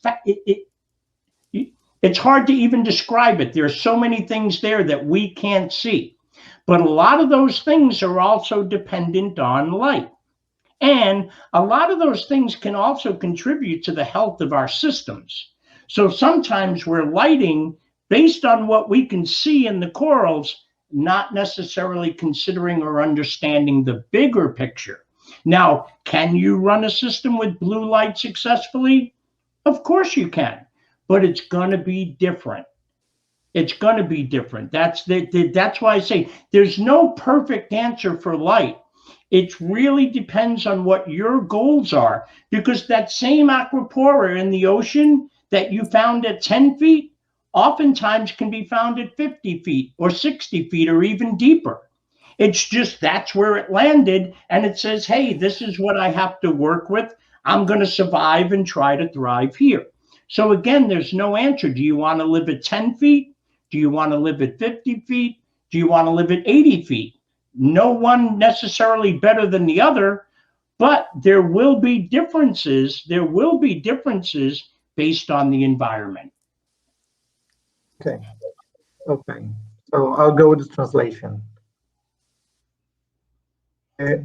Allora, sostanzialmente ha detto, come un po' in tutto questo incontro, diciamo, non c'è una risposta corretta, perché ha fatto adesso all'ultimo l'esempio dell'acropora, correggetemi se sbaglio, dice in base a dove cade può cadere a 10 metri, 3 metri, 60 metri, si adatta e vive lo stesso.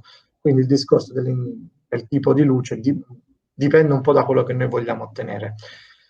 Mi ha corretto un po' nei termini, nel senso che dice non si può parlare di colori e di lunghezze d'onda, giustamente, perché lo si fa per semplificare, ma alla fine il colore è semplicemente per andare a racchiudere un certo intervallo di lunghezze d'onda.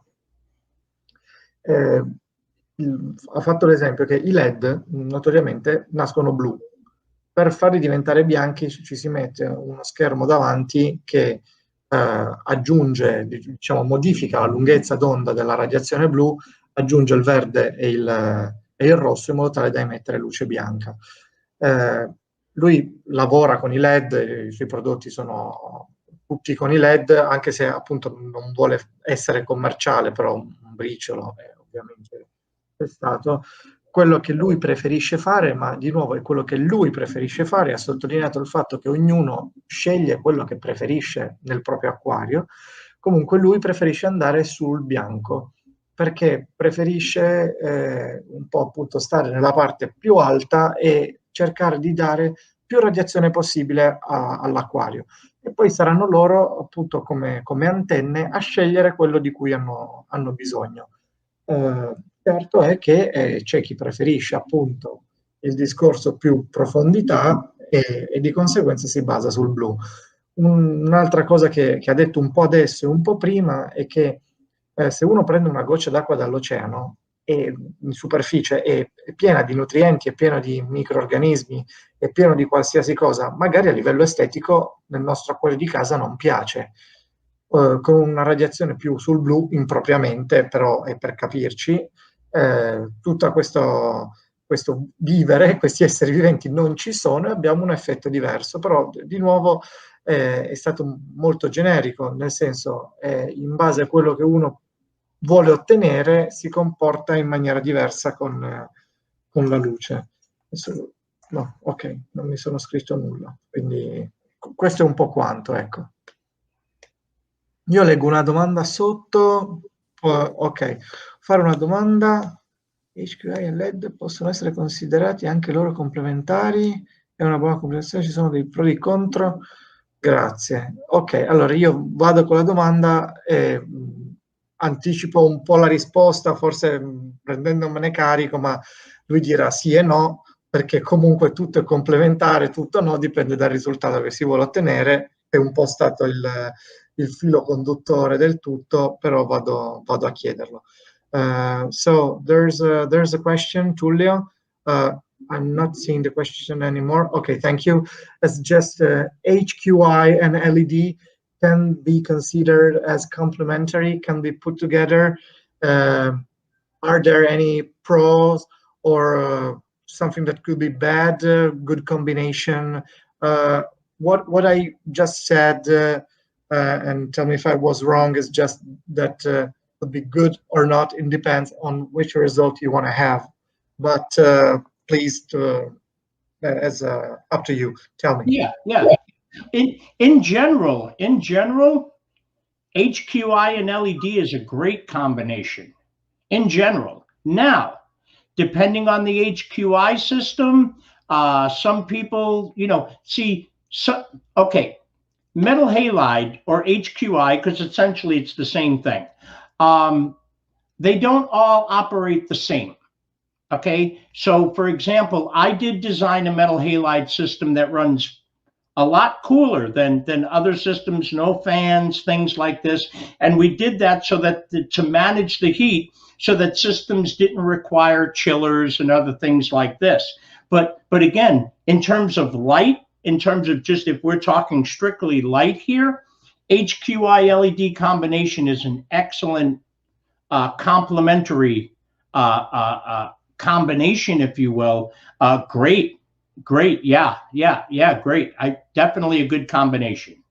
And as for better, honestly, no, because the HQI is delivering a broad amount of energy. Okay, so that's kind of like the workhorse.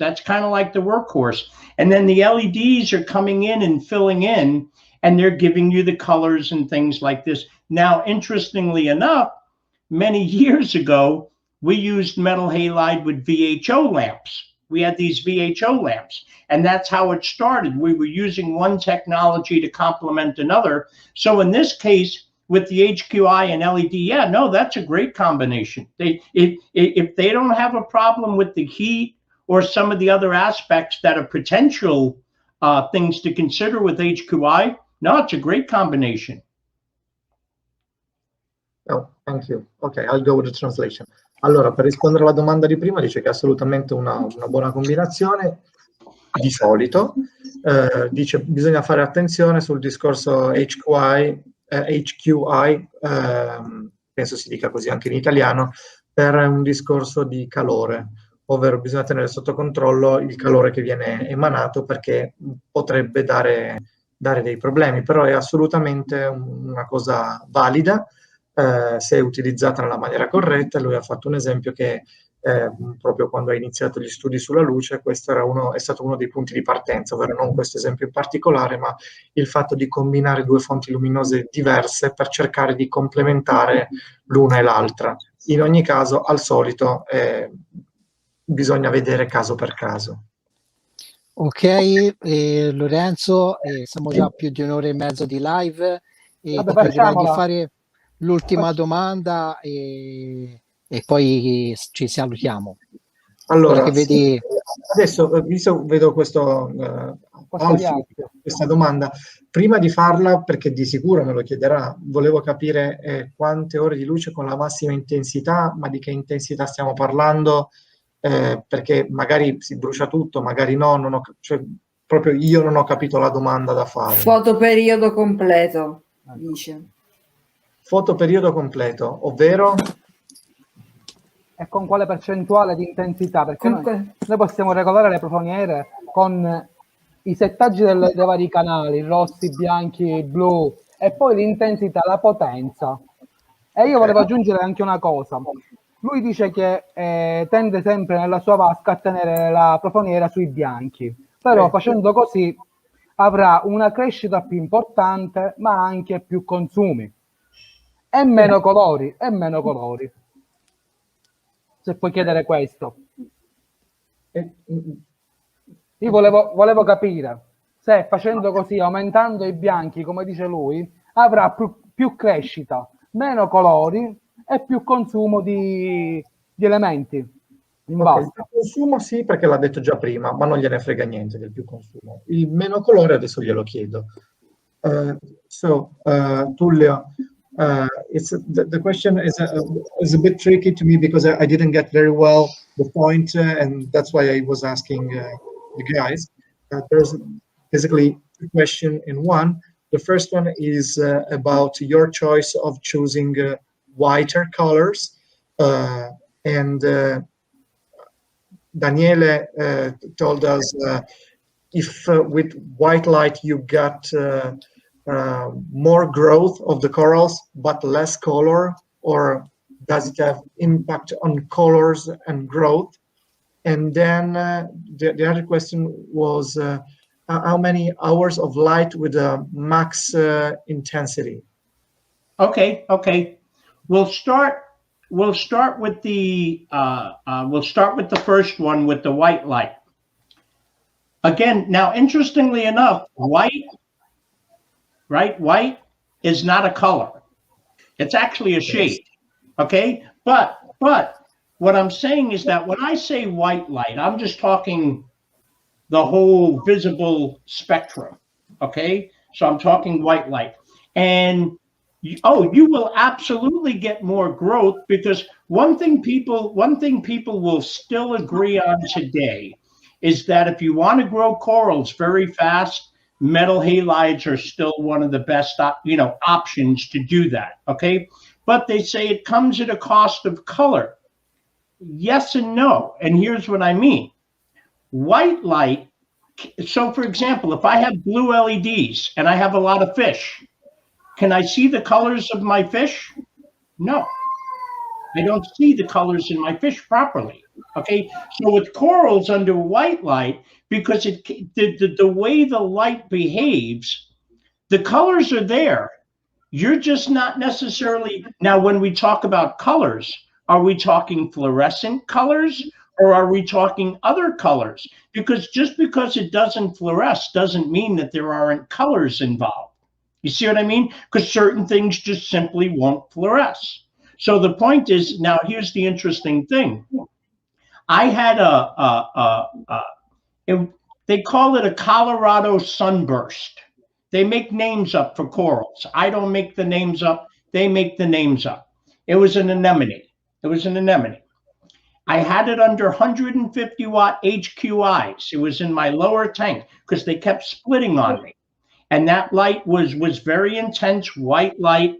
Now, interestingly enough, when I brought the anemone up into the main tank and it went under the blue LEDs, it was like somebody plugged this thing into a wall or a light socket and it just illuminated and radiated.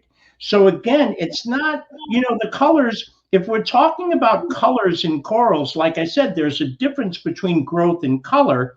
Many times you can grow a coral out under one type of lighting, and then if you want to elicit some colors, then you put it under another type of lighting. You see what I mean? So again, it depends on the goals. And I will say this because somebody mentioned UV. Somebody mentioned UV. Historically, most metal halide systems, even most T5s, in terms of actual UV reaching your corals, very little, if any, because the T5 that has the acrylic cover or the metal halide lamp that has the piece of glass, most of the UV is filtered out by the time it even reaches the corals. So again, the energy is already being attenuated. So we've technically proven over the years that corals can grow and thrive with little or no UV. It's just, hey, UV. Now, if you did put true UV over a tank, one, you'd be very disappointed. Everything's going to be green. Everything is going to be green because that's the primary response from a lot of your, what I call true UV. It has to be below 400 nanometers for one. It has to be below 400 nanometers. If it's not, it is not UV. Okay, but if it's below 400 nanometers, if you took a light source like that and put it over your tank, you would notice that you're primarily going to see green from your colors, and that's based on fluorescence response, Stokes shift, things like this. The other thing you're going to see is your water is going to have this real, like a green haze to it almost, because again, the wavelengths of light, they're reacting with the material in the water. So the point is guys say, oh, UV, this, that, UV. Well, remember that little chart that we showed where we showed the visible light in the depths of water? If you look at the blue light, which is the environment that we've created for many of these corals, okay? There's many things that grow and thrive, even in the wild, without any UV energy. See, we have to understand what the UV is intended for, meaning, can it do certain things? Like, for example, I've worked with oysters, of all things. Oysters are very rich in vitamin D, okay? So we had to understand, hey, this oyster, it doesn't get light, it doesn't care. Where is it getting the vitamin D from? Well, it's getting it from the plankton. Well, interestingly enough, this plankton that was rich in vitamin D, it was in a very rigid form, and it took very specific energy levels at about 290 nanometers, and it actually changed the structure of the cell. So it went from a pre-vitamin to a vitamin, making it more absorbable. So again, there are interactions with UV, but can you grow corals without UV successfully? I would say yes, because for decades, people have had little or no UV in their tanks. They just weren't able to measure it because a par meter is not going to tell you. You either need a spectrometer, like equipment that I use, or I have very specific equipment, like just for reference for handheld, that measures exclusively UVA or UVB, things like this. Okay, thank you. I'll go with translation. So, rispetto alla tua domanda, Daniele, il discorso è sì, è vero, cresce di più, e sì, sembrano meno colorati, però l'ha completata in questo modo, ovvero dice: ricordatevi di quello che vi ho detto dall'inizio, ovvero qual è il vostro obiettivo? Nulla vieta che tu li faccia crescere prima con tanta luce bianca e poi li faccia risplendere andando a cambiare la luce. Dice, dipende sempre dal tuo obiettivo, di cosa vuoi tu nel tuo acquario. Lui preferisce avere tutto in luce bianca perché è tutto più naturale. Poi dice un discorso di pura estetica. Ha fatto un esempio, lui aveva un anemone tempo fa che teneva con pochissima luce, o meglio, con un'elevata intensità di luce bianca, un po' nascosta, spostata dal resto. Poi questa anemone l'ha presa, l'ha messa nel suo acquario, diciamo, principale, dove stava facendo delle prove e aveva dei LED blu, e dice sembrava come se questa anemone fosse stata attaccata alla corrente e fosse diventata fosforescente all'istante. Dice, dipende tutto da quello che uno vuole fare, perché dice i coralli si adattano sempre. Sul discorso dell'intensità luminosa, secondo me si è un po' perso, ma si è messo a parlare di raggi UV, ovvero dice si può crescere senza raggi UV, e oltretutto verificate bene le lunghezze d'onda per essere sicuri che voi stiate effettivamente emettendo radiazione UV. In ogni caso dice, con la radiazione UV fate attenzione perché il vostro acquario potrebbe diventare immediatamente tutto verde. E l'altra cosa è che non per forza è fondamentale l'utilizzo dei raggi UV. Detto che lui ha fatto uno studio sulle ostriche. Le ostriche sono ricche di vitamina D e hanno bisogno della vitamina D, ma non assorbono radiazione UV, e di conseguenza voi sapete bene che la vitamina D viene fissata con la radiazione UV, e quindi come facevano? Semplicemente l'assorbivano dal plankton, che a sua volta lo fissava in altro modo. Quindi è complicato appunto ricreare un ambiente con un suo life support system dedicato e andare a dire esattamente cosa dipende da cosa. È un tutt'uno. Il messaggio un po' non soffermatevi troppo sul singolo parametro, perché comunque i coralli si adattano, una soluzione la trovano. Quello che è molto importante è avere ben chiaro in testa quale sia il vostro obiettivo. Li voglio far crescere? Faccio una cosa. Li voglio super luminosi? Ne faccio un'altra. O comunque posso anche andare a cambiare in corsa, ma non per migliorare il risultato, quanto per cambiare il risultato.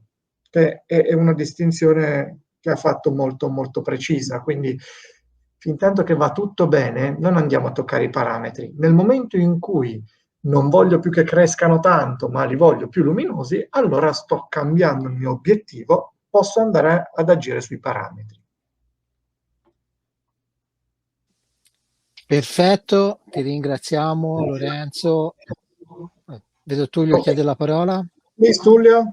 Yes, my apologies. I didn't answer the second half of the question because they were asking about intensity and time. Now, here's the thing.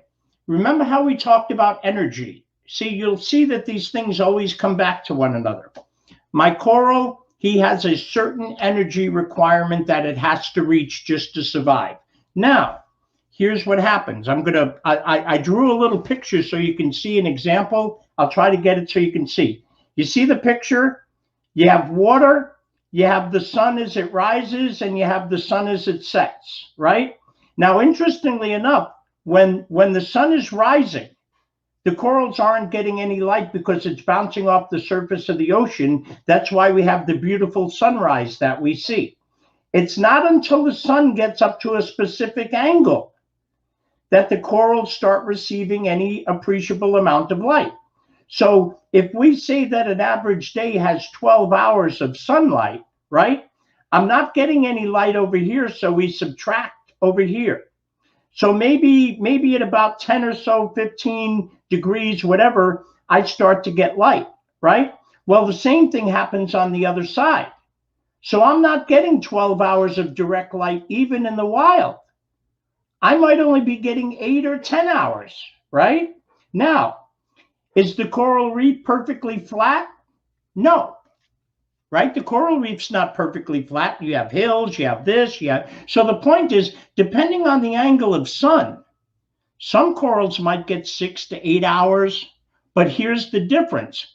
The energy requirement, and this is something we have noticed in aquariums as a whole. If you have a lot of intensity and the corals can utilize that energy, if the conditions are right for the corals to utilize that energy, they can harness all they need in a very short period of time. Meaning, like when I ran metal halides, people who run metal halides maybe run them 6 to 8 hours a day. Maybe 6 to 8 hours a day. A lot of energy, the corals are fine. Okay, so 6 to 8 hours a day. Now, if you don't have as much intensity, as long as the energy is being delivered evenly, what's somebody saying? Stop.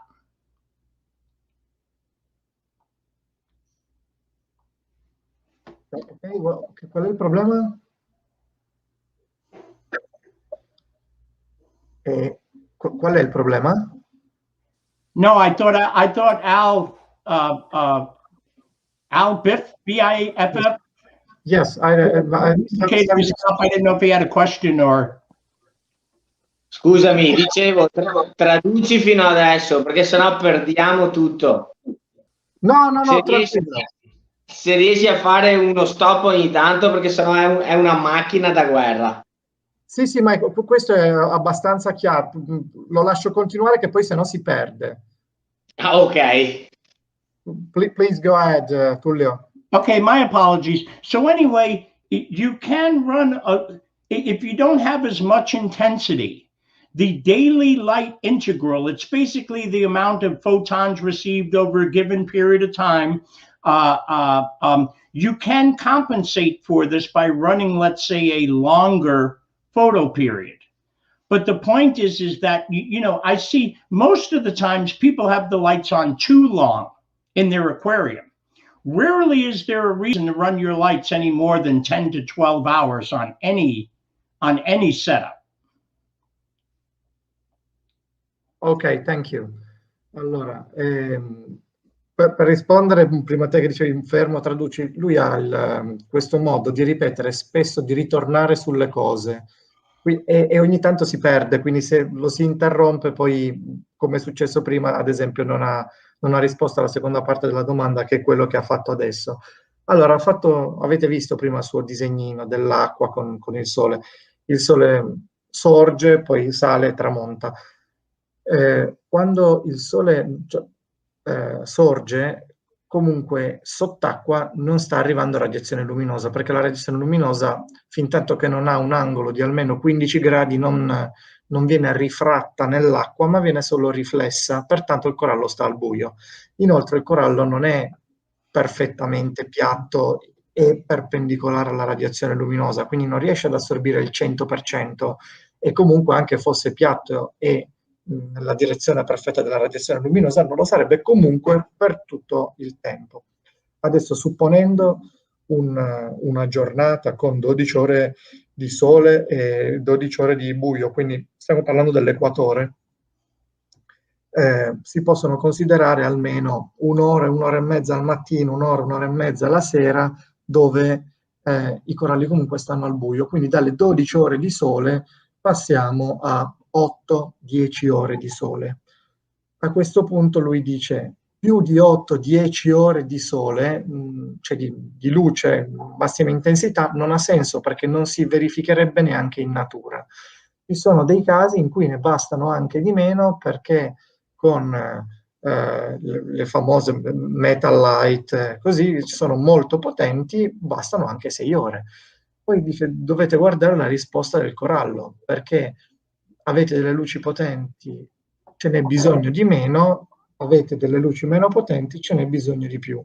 ma comunque mai sopra le 12 ore, perché in natura comunque non accade questo fenomeno. Potrebbero crescere di meno i coralli rispetto al loro potenziale, ma lì bisogna andare a modificare la luce, non l'esposizione. And then, ok? Please, Tullio. Yeah, I just wanted to add one thing. Remember how I discussed the difference whether we're talking about corals in nature and corals in our aquariums? See, we also have to take that into account with what I just discussed, for example, with photoperiod. It doesn't mean that you can't pump your corals with more energy, okay? I'm just saying that in the wild, if we were talking about nature, corals will never receive more than 12 hours of light, for example, usually less, okay? So that's if we're talking about corals in the ocean or corals in the wild. Now, corals in our aquarium, again, that's not necessarily as natural of an environment as we think, because we've already altered a bunch of things, because obviously it's a man-made environment. So the point is it's a balance of intensity over time. So if you have a lot of intensity, you know, without risking burning the corals, for example, if you have a lot of intensity, normally the corals can achieve their energy levels or needed energy levels in a shorter period of time. But if you don't have as much intensity, well, you increase the duration, it kind of compensates for that. But the interesting thing is that the requirement of the coral is always there. Now, my recommendation is, even though I say don't base things on what you can see when it comes to light, I do say look at your coral. The corals will tell you over time what they like. And no different than they can be affected, you know, the pattern of light even will their growth rate, yes, some of it's affected by flow and other factors, but even the way the light is being distributed into the system, the corals will grow in certain shapes and manners, because all they're trying to do is collect as much energy as they can.